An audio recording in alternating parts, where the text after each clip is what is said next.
do something in order to protect themselves. Go ahead. Do you believe that you can forcibly enter with an administrative warrant, or would that be a violation? Well, our understanding is that you can enforce the immigration laws of the country under an administrative order if you have an administrative warrant. That's what we think. That's our understanding of the law. That's our best faith attempt to understand the law. Again, this is something courts will weigh in on. I won't speak to that. But yes, most immigration law in our country is not done through the criminal system with the judge. It's done through the administrative law system. We're going to continue that practice just as they did in the Biden administration or any other administration. Was there anything that you heard or saw today that would cause you to counsel the president to invoke the Insurrection Act? And then also, did you meet or talk to the ICE agent who's involved in the neighborhood incident? I did not talk to him today. I talked to some of his colleagues. Your question on the Insurrection Act is interesting. I've tried to understand this as well as I possibly could. And my understanding is what the Insurrection Act, what invoking the Insurrection Act would allow the federal government to do is that it would allow the federal government to use the military for local law enforcement operations. Right now, we don't think that we need that. Now, the president could change his mind. Of course, things could get worse. But right now, we think that federal law enforcement officers can do the job of federal law enforcement. Now, what I do worry about, again, is if the chaos gets worse, if more and more ICE agents start getting assaulted, if other law enforcement officers start getting assaulted, that would be a real problem. But again, we have so much federal law enforcement resources here right now. We have so many people here that we do not want to have here. I do not want so many ICE officers in Minneapolis right now. I mean, good Lord, it's really, really freaking cold outside. But they're here not even to enforce immigration laws, but to protect the people from the rioters. That's an absurd state of affairs, and we wouldn't need it if we had a little bit more cooperation from the Minneapolis Police Department. Again, the Minneapolis Police Department, my understanding is that the actual beat cops on the ground, they would love to help out, but they're being told by somebody, I don't know if it's Mayor Frey, they're being told by somebody not to cooperate at all. What kind of a person tells their local police don't protect somebody if they're being assaulted by a rioter? It's crazy, and it's got to stop. Yes. Earlier this week, local law enforcement accused federal agents of racial profiling. Why are there so many U.S. citizens being caught up in these operations? Well, I think your question assumes something that's not necessarily in evidence, which is that when there are American citizens who have been caught up in some of these enforcement operations, very often it is people who have assaulted a law enforcement officer. They're not being arrested because they violated the immigration laws. They're being arrested because they punched a federal law enforcement officer. That is a totally reasonable thing. Now, to the accusation of racial profiling, look, it's something that we take very seriously. We will take accusations of racial profiling back to Washington. We'll certainly look into them as they come up. But this is not a group that's going around and looking for people who violated the law based on skin color. They're looking for people who violated the actual law, the law of our immigration system in this country. And so long as we had more cooperation, I think they could do these things in a much more targeted way. They would actually know where some of the bad guys are. I mean, again, you hear things that are hard to believe, but I've confirmed that they are true. Sex offenders who we're trying to get off the streets, who the local officials won't tell us their last known address. So then the local officials say, oh my God, these guys are doing widespread targeted enforcement operations, when in reality, we would love to just go to one house. The local officials won't tell us which one house to go to. Mr. Vice President. Mr. Vice President, to that question, the local police chiefs have said their own off-duty officers, so police officers, are being targeted because they are a person of color and asked to show their papers. Is that a concern of the administration of the Department of Homeland Security if local law enforcement says their own officers are being targeted, and they described it as, quote, civil rights violations in our streets? So I saw one story about this and one local police officer who said this. And look, certainly is it a concern? Absolutely. The first thing we have to figure out is whether it happened or not. And then if it happened, whether there is a good explanation or a bad explanation. And of course, if somebody violated the law, if somebody racially profiled, if somebody violated the rights of one of our fellow citizens, that is something we will take very seriously. What I also would say is that many of the most viral stories of the past couple of weeks have turned out to be, at best, partially true. So we want to try people based on reality, based on the truth, based on context. We're not going to prejudge people just because of viral social media story that turned out to be half false. Mr. Vice President. President, a quick question. Both the roundtable, you can had, I presume that happened. Did you invite anybody with an opposing point of view to get an idea of why people are upset here? And just as a quick follow-up, have you reached out to Governor Walz at all in an attempt to turn down the tender? So I haven't talked to Governor Walz on this particular trip. A number of members of our administration, I believe our chief of staff, spoke to the governor and has been in constant contact with his staff over the past week. We've been in my office in constant contact with people here on the ground in Minneapolis. There were certainly people at our roundtable with opposing views, and look, I don't even know, whether it's public, but yes, we met with people with opposing views here at the roundtable. I wanted to get a perspective from everybody, but also, of course, offer my opinion that with a little bit more cooperation, we could lower the chaos. We're going to keep on doing that. If Governor Walz wants to call me, we'll absolutely continue talking. I will say that my sense of this situation, having talked to these guys for a long time, is this is primarily a law enforcement issue. This is the Attorney General. This is the local mayor. This is all of the organs of local and state law enforcement. That's who we focus on, but we've certainly been in communication with the governor and his office as well. Vice President. Yeah. So local law enforcement obviously hasn't been really helping out with the agents who've been assaulted repeatedly. What's the plan if nothing changes there here locally and this operation has attracted thousands of agents? Are there any plans to go into any other cities from here? Well, right now we're focused on Minneapolis because that's where we have the highest concentration of people who have violated our immigration laws, and that's also, frankly, where we see the most assault of our law enforcement officers. I mean, our plan is very simple. If you assault a federal law enforcement officer, we're going to do everything that we can to put you in prison. It's very simple. And most of these protesters, as much as I may disagree with their politics, most of them have been peaceful, but a lot of them have not been peaceful. And if you go and storm a church, if you go and insult a federal law enforcement officer, we're going to try very hard. We're going to use every resource of the federal government to put you in prison. Respect people's rights. Respect people's rights to worship. Respect people's rights to do their job without being assaulted. If you follow that basic principle, the Trump administration is going to do everything that we can to protect your rights. But if you go after somebody, if you assault somebody, if you make a 9-year-old girl cry because you walked into her church and harassed her, we're going to go after you with every single tool that we have. Vice President. Maggie Vesco with NBC News, sir. Your administration has said repeatedly this is about safety, about making Americans feel safer. So what do you say to people here in Minnesota who say it's the overwhelming presence of ICE officers and federal officers and their tactics that are making them feel less safe? Well, one thing I would say is, first of all, we saw in 2025 the biggest one-year drop in murders in the history of the United States of America. Significant reductions in violent crime. The reason why we have less violent crime is really two reasons. Number one, because we're enforcing the immigration laws and getting very violent criminals out of our country. And number two, because we're enforcing our criminal laws and putting guys who assault and murder behind bars. This is part of a broad effort to make us safe. And the chaos that people are seeing, and I understand there is frustration of the chaos, I'd say that we're doing everything that we can to lower the temperature, and we would like federal and state and local officials to meet us halfway. Perceiving it correctly. Are you saying that they're not seeing that it's the tactics or the presence of the officers that are... Look, I'm sure that people are seeing a lot of things that would make any member of our national community feel very upset, but I also think that if you understand this in context, this is the inevitable consequence of a state and local government that have decided that they're not going to cooperate with immigration enforcement at all. In fact, they're going to aggressively not cooperate. So here's a basic illustration of this. If you are an ICE officer and you have to arrest a person who's committed assault and is also an illegal alien, but the state and local officials won't help you identify that person, many of the things that people in Minneapolis are seeing that give them pause, that frustrate them, that worry them, that make them feel like things are too chaotic, many of these things are coming from the fact that there's no cooperation with state and local law enforcement. And I guess what I would tell people, again, many of whom are justifiably concerned and worried about what they're seeing in their communities, is why are we not seeing it anywhere else? We're seeing this level of chaos only in Minneapolis. LA and Chicago, we had some problems there.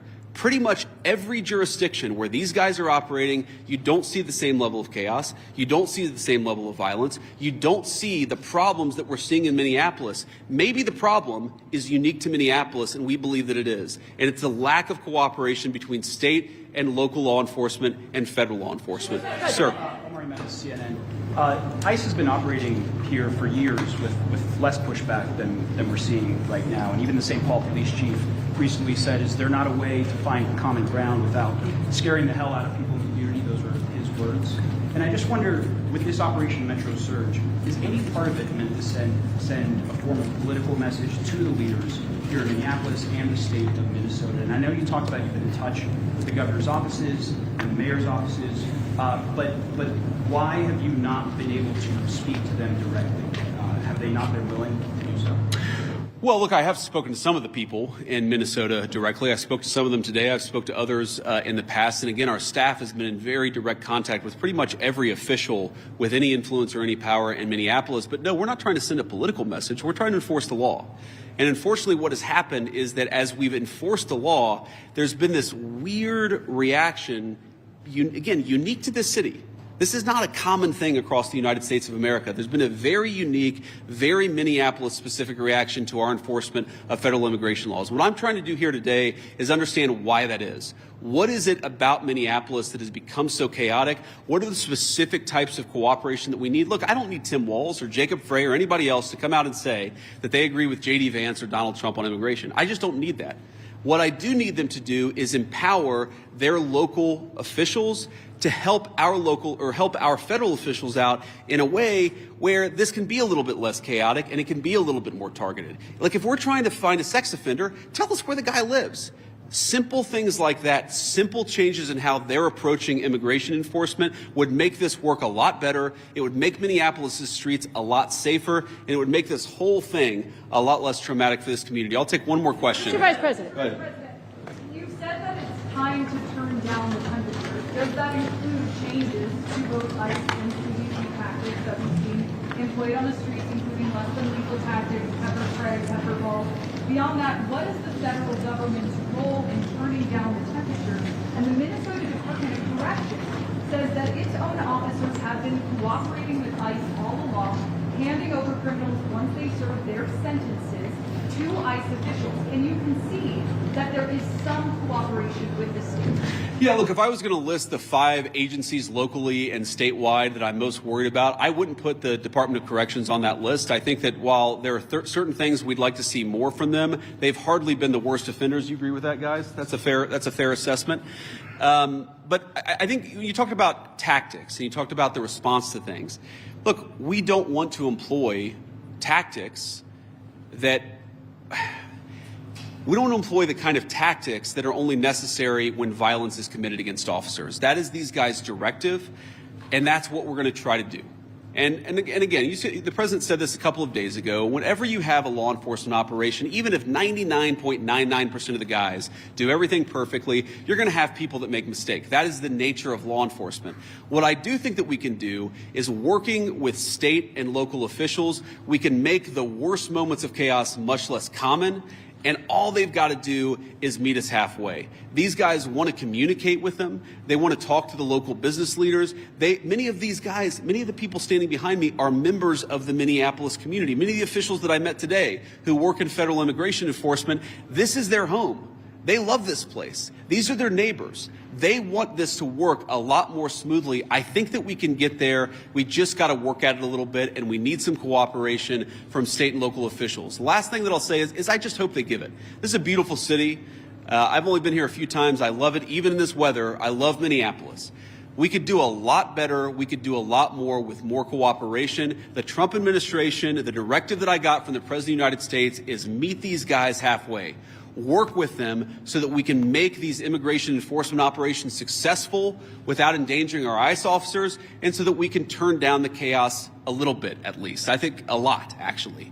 But for us to do that, we need some help from the state and local officials. We will keep on working with them, and so long as they're willing to work with us, they will always find a partner in public safety and law enforcement in the Trump administration. Thank you all.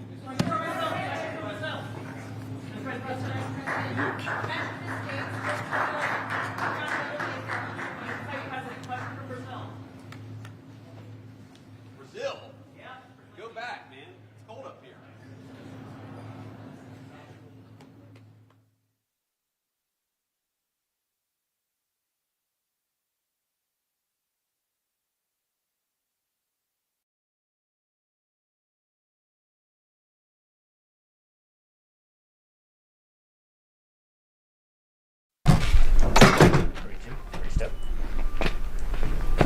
And salute.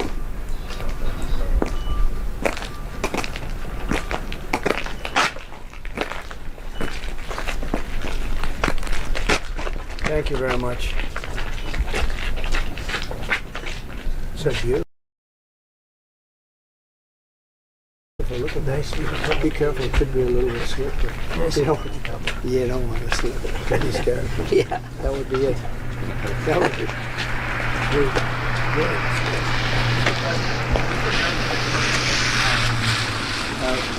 somebody else very special. Very special.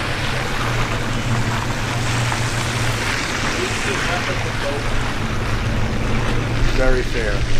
Very, very fair. Is it a Russian prisoner? We're going to announce it tomorrow, but very fair.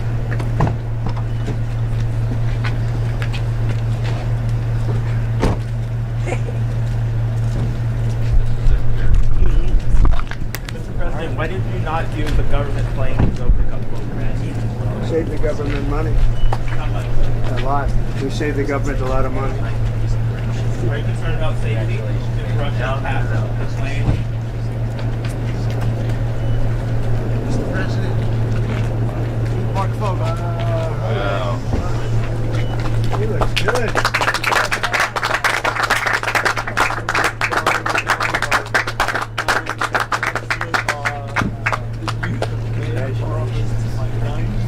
Your own mother. Had to move fast. It's very difficult to articulate how proud I am of you and how proud I am of what you've done and being back in my country. And it's the most humbling. I love it.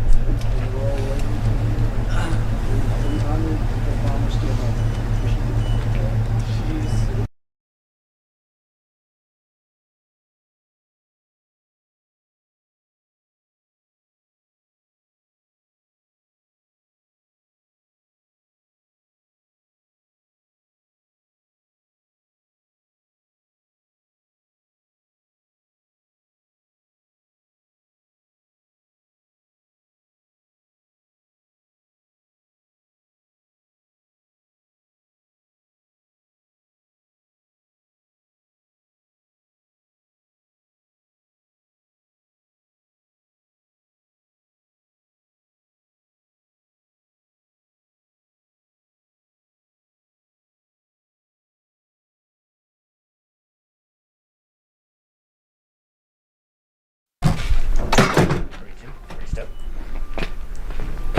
And salute.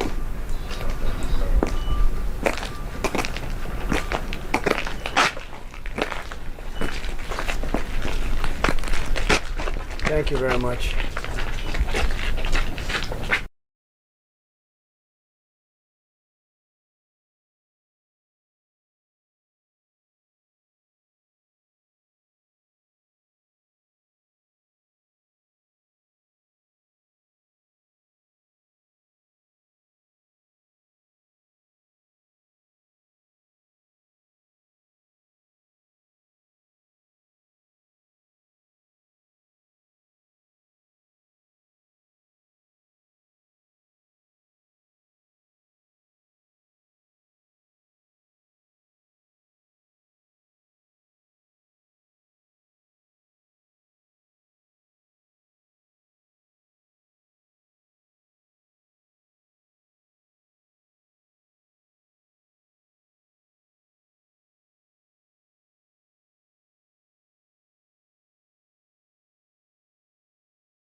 Good afternoon, everybody. How are we doing? Good. So I want to thank the law enforcement officers behind me for being here. I'll answer a few questions, but I want to say just a few things at the outset, just about what I've learned today and what I'm trying to do here. You know, first of all, I want to give a shout out to the Annunciation school shooting families, because, you know, the last time I was in Minneapolis, it was, of course, to meet with some of those families. I understand that a couple of the students have made near miraculous recoveries, and just that was a very special moment for me to be invited into that community at a time of grief. And I hope that all of them know that though I didn't get to see them this particular time, I've been thinking about them and their families quite a bit. Now, to talk about what I am here to do, which is federal law enforcement to enforce our immigration laws, I want to say just a few things. First of all, I wanted to meet with business leaders, with ICE officers, with local law enforcement to try to understand a little bit better what's going on so that we can tone down the temperature a little bit, reduce the chaos, but still allow us as a federal government to enforce the American people's immigration laws. That is the purpose of my visit. Now, this is step one or step two of that process. There's going to be a lot of work that follows through from here. I'm happy to talk about that, but I think I learned a few things that were very important. So number one of the things I learned is that the guys behind me are doing an incredible job, and frankly, a lot of the media is lying about the job that they do every single day.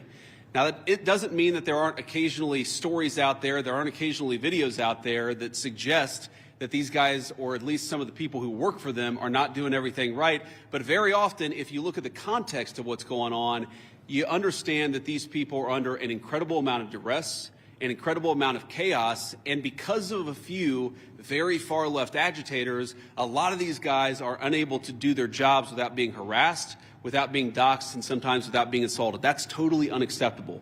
And that's one of the things that I want to send a message to is, yes, come out and protest me, protest our immigration policy, but do it peacefully. If you assault a law enforcement officer, the Trump administration and the Department of Justice is going to prosecute you to the fullest extent of the law. And I wanted to show some support for these guys who, frankly, are operating in a very, very tough environment. I heard a lot of stories today about that I think drives home just how chaotic the environment on the ground here has already gotten. For example, did you know that within the last, I think, week or so, maybe even more recently than that, you had a couple of ICE officers who were off duty, who had been doxxed online, who were sitting and having a meal at a restaurant in Minneapolis when a bunch of agitators showed up, locked the door, made them feel like they were in danger for their lives, and then, of course, it was federal law enforcement officers who had to come up, lower the temperature on the situation, and actually get those two off-duty officers to a point of safety. Now imagine, if you would, your life and your perspective on law enforcement if you can't even go to a restaurant without some agitators locking the door and making you feel like your life is in danger. That is the environment that has been created, I think, by a lot of very, frankly, far left people, but also by some of the state and local law enforcement officials